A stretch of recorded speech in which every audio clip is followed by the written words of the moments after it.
Welcome back to my channel. Hey everyone, thanks for joining me. It's great to have you here. It was on one of those afternoons when the world appears to be moving far too quickly, when the traffic feels like a storm, and the sound of hurried footsteps makes one wonder if people have forgotten how to pause. The young man, restless and preoccupied, moved through the crowd as if his very life depended on arriving sooner, doing more, and proving himself endlessly. His brow was furrowed, his eyes fixed forward, as if the very act of slowing down would invite failure.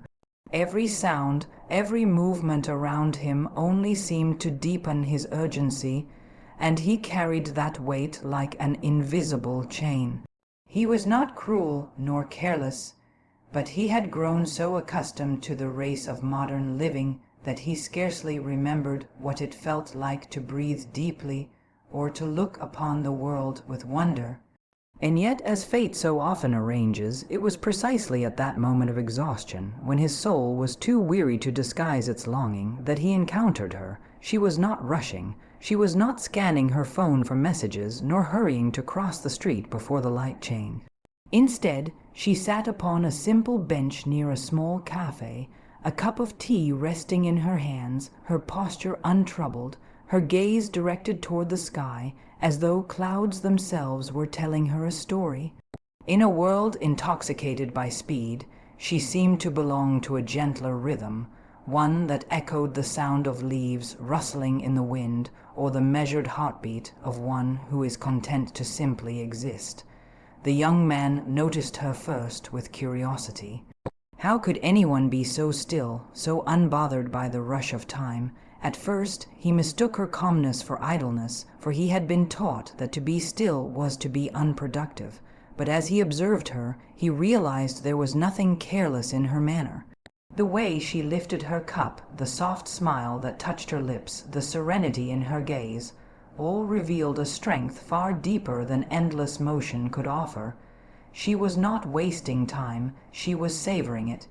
Their eyes met, almost by accident, though one could say there are no accidents in matters of the heart. He looked at her with the guarded expression of one unused to being seen, and yet her response was disarmingly kind. She offered him no questions, no judgment, only the gentle recognition of his presence, as though she had been expecting him all along. It was not a dramatic moment, but it was profound. For the first time in years, the young man felt something stir within him, not anxiety, not urgency, but a strange quietness, as though the noise of his own thoughts had paused to listen. He hesitated, uncertain whether to approach. The city roared behind him, urging him to continue his march forward, to return to the path of obligations and demands. But there was something about her, something in the way she held herself, that seemed to whisper that perhaps happiness was not found in the destination but in the moment itself. And though he scarcely understood why, he found his steps slowing. When he finally moved closer, it was with the awkwardness of one who has forgotten the art of simple conversation. He greeted her politely, his voice betraying both nervousness and fatigue. She looked at him then, fully and attentively, as though there were nothing else in the world that required her attention. That single act unsettled him in the most unexpected way. He was accustomed to half glances, to distracted exchanges, to words spoken without presence. But here was someone who listened, who offered him the rare gift of stillness. They spoke of nothing remarkable, of the weather, of the tea she was drinking, of the charm of the little cafe that most people hurried past without noticing. Yet beneath these simple words lay something unspoken, something tender. For him, her voice was unlike the sharp tones of his workplace or the endless calls demanding more from him. It was soft, deliberate, and touched with a warmth that felt as though she carried sunlight within her. For her, his restlessness was plain to see, but she did not scold him for it. Instead, she welcomed him into her calmness, inviting him to experience, if only for a few minutes, the beauty of slowing down. And so, on that ordinary day, in that unremarkable corner of the city, a meeting occurred that would prove to be anything but ordinary. It was the beginning of something neither of them could have planned, a quiet collision of two lives moving at very different speeds. Yet in that difference lay the possibility of change, of balance, of love that teaches not through grand gestures, but through the patient, steady rhythm of presence. For the young man, though he did not yet know it, this encounter was the first gentle step away from stress and toward a life that promised not only peace, but the kind of love that grows in the spaces where time finally slows down. In the days that followed their first meeting, it became clearer how very unlike they were. He lived in a world measured by clocks and ruled by alarms, where each moment seemed to carry with it the weight of a deadline. His phone, forever buzzing in his pocket, dictated his every move. Meetings, messages, and schedules were strung together so tightly that he could scarcely imagine where to place his own thoughts. Each morning began with a rush and ended with a collapse of exhaustion, as though the hours themselves demanded a constant sacrifice. To him, life had always been about racing forward, about pushing past weariness, about proving his worth through endless activity. Silence, when it came, felt unfamiliar and heavy, something he avoided by filling the air with noise. She, on the other hand, moved through her days with an entirely different grace. Her mornings were not greeted with alarms that startled her awake, but with the soft glow of dawn pressing against her curtains. She rose slowly, not from laziness, but from a gentle reverence for the newness of each day. While he clutched his coffee as though it were the very fuel of survival, she held her tea as if it were a companion, savoring its warmth as she watched the sun rise across the horizon. To her, the morning was not a race to prepare for, but a gift to be admired, a quiet reminder that life itself was not meant to be hurried. The contrast between them grew more visible with each encounter. He carried the city's restless rhythm within him, the sound of car horns, the pressure of urgent voices, the ceaseless rush of footsteps that seemed to chase him everywhere. She carried the opposite, the sound of birds weaving their songs into the sky, the laughter that lingers when one is unhurried, the steady rhythm of a life not measured in tasks completed, but in moments truly lived. When they spoke, he often found himself glancing at his watch, as though words needed to fit neatly into some unseen agenda. She, however, seemed to stretch every conversation into a small eternity. She did not rush to answer. She let pauses linger, allowing silence itself to hold meaning. At first, this unsettled him. He was so used to quick exchanges, to filling every gap with chatter, that her quietness felt almost foreign.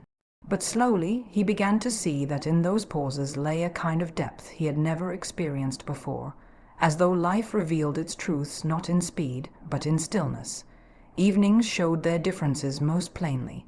His were filled with emails, with late-night calls, with the constant hum of unfinished business. Rest was not something he knew how to embrace, it was a luxury he could not afford. She, in contrast, welcomed each sunset as though it were a personal invitation to be at peace. She walked slowly in the golden light, breathing in the cool air, her thoughts unburdened by what tomorrow might demand.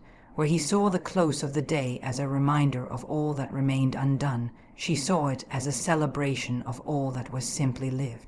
Yet for all their differences, he was drawn to her world as if by gravity.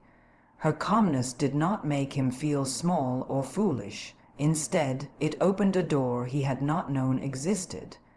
She never scolded him for his restless nature, nor did she demand that he change.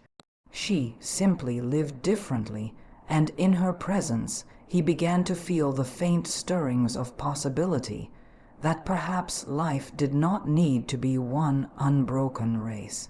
He marveled at how she could notice details that he had overlooked for years, the softness of the evening sky, the scent of rain on warm pavement, the way laughter lingers when there is no need to rush. To him, such things had always been background noise, but for her they were the very essence of living. And though he still felt the tug of his busy world, he could not help but wonder if hers held something richer, something his own had been missing. This difference between them, sharp as it was, did not divide them. Instead, it illuminated a truth that he had long ignored, that two lives, though lived in opposite ways, might still find harmony if the heart is willing. And in that contrast he began to see not only her, but also himself, more clearly than ever before. For it is often in the meeting of opposites that we discover the shape of our own longing, and in her quiet mornings and golden evenings he began to sense that his restless soul was finally being invited to rest. It was not long before he began to notice how her presence lingered with him even when she was far away. In the midst of his busy hours, when the office lights burned long into the evening and his mind spun with tasks unfinished, he would remember the softness of her voice, the unhurried rhythm of her words, the way her eyes seemed to rest upon the world rather than race through it. She entered his thoughts like a melody he could not forget, one that contrasted so starkly with the noise that surrounded him. He felt drawn to her calmness, though he could scarcely explain why. Perhaps it was because it offered him something he had long desired without realizing it, the sense that life did not always need to be conquered, but could instead be cherished. When they met again, it was not chance alone, but something closer to intention. He had begun, without fully admitting it to himself, to seek her out. Where once he might have hurried past the cafe, he now slowed, hoping to glimpse her there with her tea, her gaze lifted toward the shifting colors of the sky. And when he did find her, his restless heart steadied, if only for a moment, as though she carried within her the very peace he had been missing. For her part, she found his energy compelling in a way she had not expected. She had always loved stillness, always found beauty in the quiet pulse of life's ordinary moments. Yet his urgency, though exhausting at times, carried a spark she admired.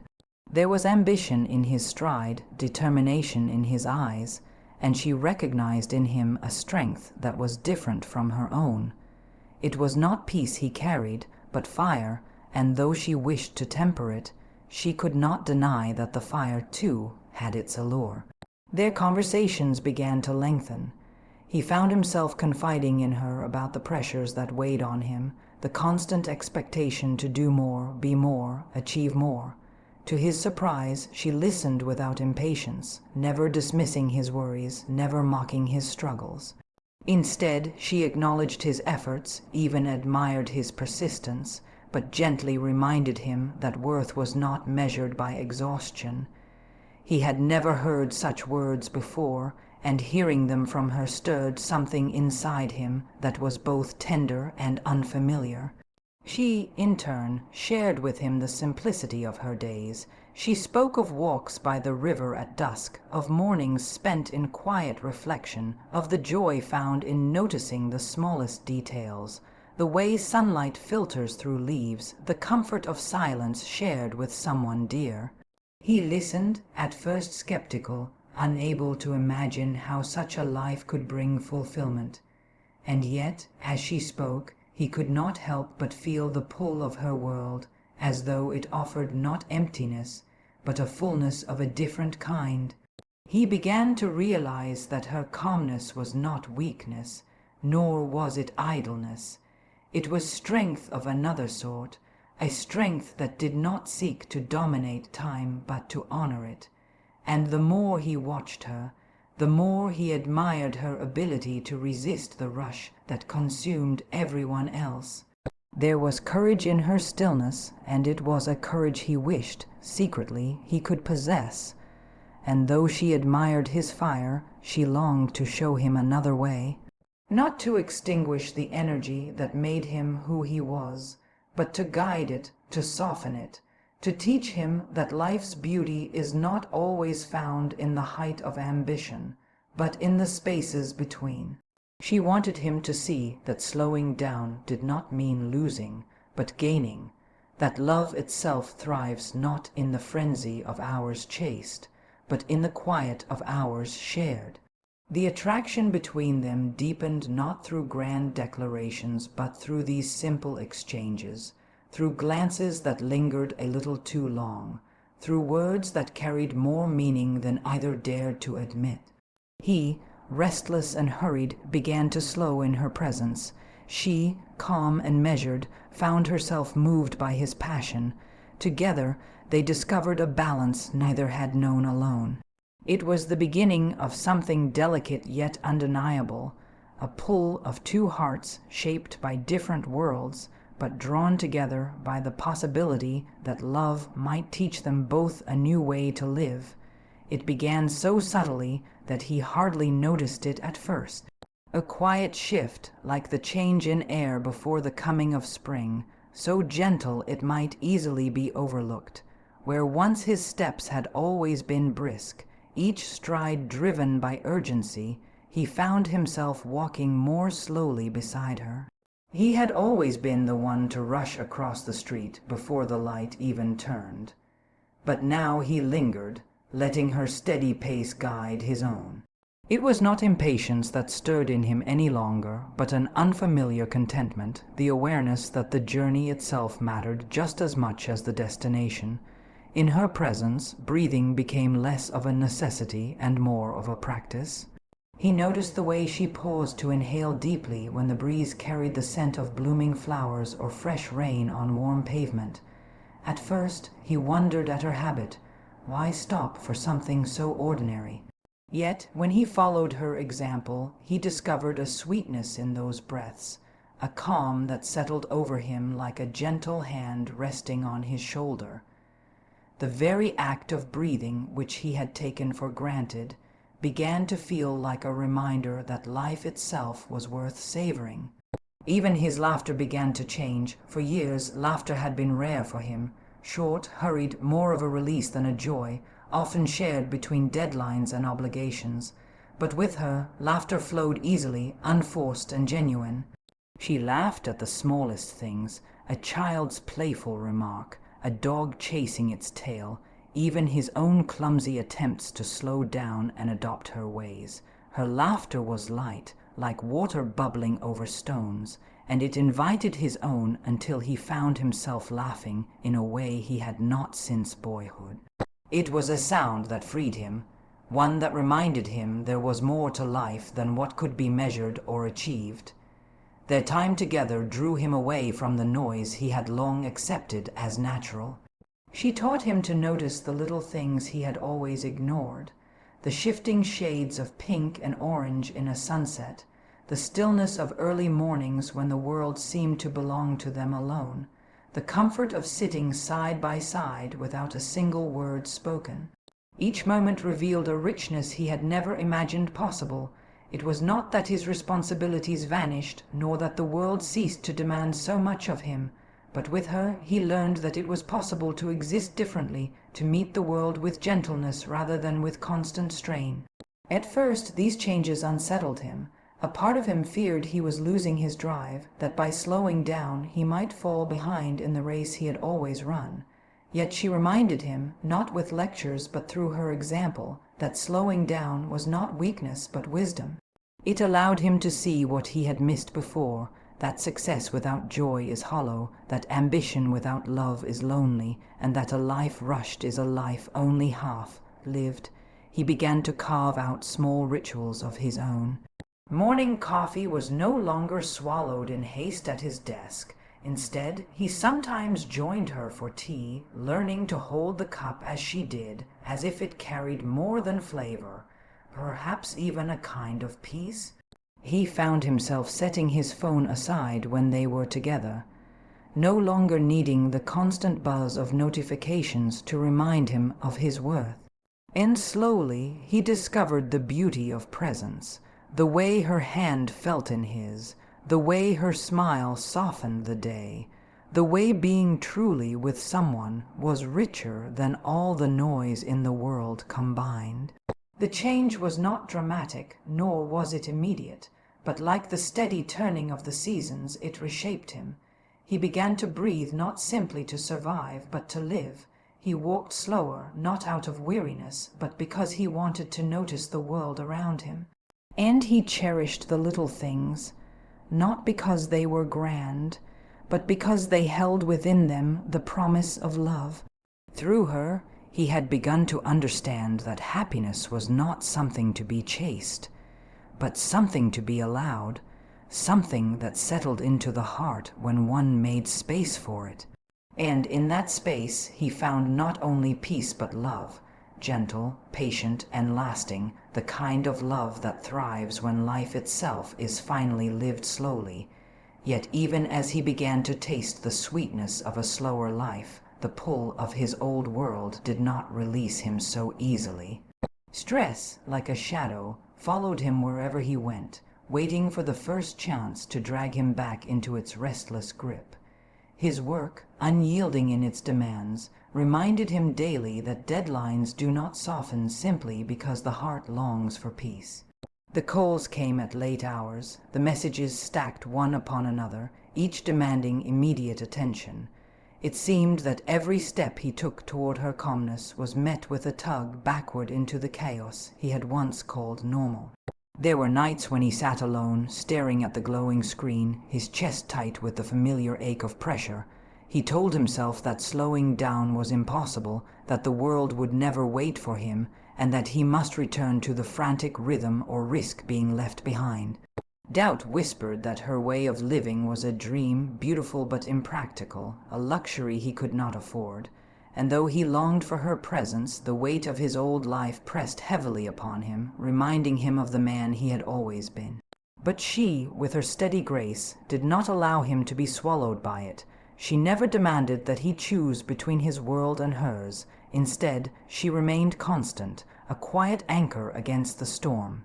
When he came to her weary, his words tangled with frustration, she listened with a patience that soothed him more than any solution could.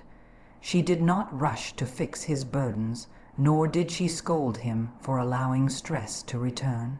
Instead, she offered him her silence, her touch, her steady gaze, until he remembered what peace felt like. In her presence, the chaos that consumed him seemed less powerful, as though noise itself lost its sharpness when set against her calm. It was not that his troubles vanished, but that they shrank beside her love. She reminded him, without needing to speak it plainly, that no storm lasts forever, and that within him there was strength enough to face whatever came. Slowly, he realized that the life he was building with her was not an escape from his responsibilities, but a shelter from their cruelty. She was not asking him to abandon ambition, but to refuse the chains of endless anxiety. Their conflict was not one fought in anger, but in the quiet struggle of his heart. He had been taught for so long that worth is proven in exhaustion, that to pause is to fail, that love must wait until the work is done. Yet with her he saw the truth. That work would never truly be finished, and that love was not something to postpone, but something to hold at the center of life itself. It was her steady presence that taught him this lesson, not through arguments or insistence, but through the quiet proof of her actions. She rose each day with peace, and she met the world not with resistance, but with grace. She showed him that stillness was not weakness, and that choosing love in the midst of chaos was itself a victory. With her hand in his, he learned that the noise could not consume him if he refused to let it define him. There were still moments when stress threatened to pull him under. When the demands of his world grew so loud, he feared he might lose the balance he had begun to find. But each time she reminded him, gently and without force, that he was more than his work, more than his obligations, more than the hurried footsteps he had once followed blindly. And each time he found his way back, not because he had defeated stress entirely, but because he had learned that peace was not the absence of chaos, but the choice to love even in the midst of it. In that choice, he discovered a strength greater than deadlines and louder than noise, the quiet certainty that love and peace, once chosen, will always be stronger than chaos. In the end, his decision did not come with the suddenness of lightning, but with the quiet certainty of dawn, unfolding gently until it could no longer be denied. He had lived too long in a world that measured him by the weight of his exhaustion, but now, through her, he had discovered a different measure, the depth of his laughter, the softness of his breath, the warmth of love resting steadily beside him. It was not that the world around him had slowed. Its noise still clamored, its demands still pressed upon him. But he had learned to step out of the race, not to abandon life, but to live it differently. There came a morning when he woke not to the shrill alarm of obligation, but to the soft sound of birds at his window and the quiet presence of peace beside him. He did not leap from the bed in panic, nor rush to check the messages that awaited him. Instead, he lingered, watching the light slip across the room, breathing in the stillness that had once felt foreign, but now felt like home. It was in that moment that he knew the choice had already been made, not through words, but through countless small acts of surrender to a life lived more slowly. He chose slow living, not because he had no other choice, but because it revealed to him what speed had hidden, that the true treasures of life are not found in the frantic pursuit of success, but in the simple joys that often go unnoticed. He had once overlooked sunsets, believing them too ordinary to pause for, but now he waited for them eagerly, sharing them with her as though each one carried a secret written only for them. He had once hurried through meals, but now he lingered over them, savoring not only the taste but the conversation, the laughter, the nearness of her hand in his. More than peace, he found love, not the fleeting kind that stirs and vanishes with time, but the steady love that grows when two lives intertwine with patience and care. He discovered that in slowing down he could truly see her, not just her smile or her voice, but the essence of who she was, the kindness that shaped her days, the strength that held him steady when he faltered. In her calmness he found a mirror that reflected the man he wished to become, not the hurried shadow he had once been, and she, in turn, found joy in his change. She had admired his fire from the beginning, and she loved him not less for softening, but more, for he had not lost his passion. He had learned to guide it, to temper it with wisdom. Together they built a rhythm that was neither entirely his nor wholly hers, but something new, a life balanced between energy and stillness, ambition and peace, urgency and love. It was not a perfect balance, for life never is. There were still days when stress called out, when deadlines pressed too hard, when he felt the temptation to return to the rush. But each time he remembered the lessons he had learned, the way her laughter could untangle his burdens, the way her steady hand could quiet his fears, the way love itself made every struggle lighter. And in remembering, he chose again and again and again to live more slowly, to value not just the hours in a day, but the heart within those hours. This resolution was not only about peace, though peace came with it. It was not only about rest, though rest was finally his. It was, at its heart, about happiness, not the fragile kind that depends on achievement or approval, but the lasting happiness that comes from being known, from being loved, and from truly living. He had discovered that love is not found in rushing toward the future, but in dwelling fully in the present, in the shared glances and quiet conversations, in the simple, beautiful act of walking slowly together. And so he chose slow living, not to escape life, but to embrace it, not to run from responsibility, but to meet it with balance, not merely for peace, but because in slowing down he had found the greatest treasure of all, true love, and with it real happiness. Thank you for sharing this journey of stress, love, and slow living with me. If this story touched your heart, take a moment to give it a like. It truly helps. I'd love for you to subscribe so we can keep learning and growing together. Don't forget to share this with someone who needs a little peace in their life. Until next time, may you walk slower, breathe deeper, and live with love.